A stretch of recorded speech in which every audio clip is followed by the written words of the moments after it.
Çin işgal güçlerinin 16 yaşındaki Uygur genç Paksat Kurbancan'ı Suriye'ye giderek radikal terör örgütüne katılma iddiasıyla 13 yıl hapis cezasına çarptırdığı bildirildi. Oğlunun hiçbir zaman Suriye'ye gitmediğini ve terör örgütüne katılmadığını belirten zavallı anne baba, oğlunun fotoğrafını paylaşarak "Zalim Çin oğlumu serbest bırak" diye haykırdı. Foreign Policy gazetesi, Çin polislerinin Fransa'da yaşayan Uygurları arayarak onlardan kişisel bilgilerini istediklerini yazdı.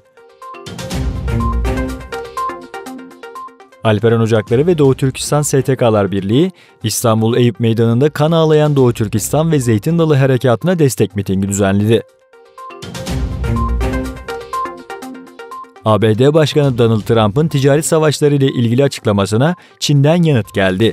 Çin Ulusal Halk Kongresi'nin sözcüsü, ABD ile ticaret savaşı istemediklerini, ancak ekonomileri zarar görürse elleri kolları bağlı şekilde oturmayacaklarını söyledi.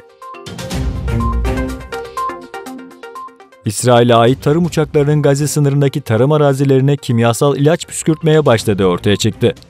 İsrail sınırı daha rahat gözetleyebilmek için bölgedeki otları yok ediyor.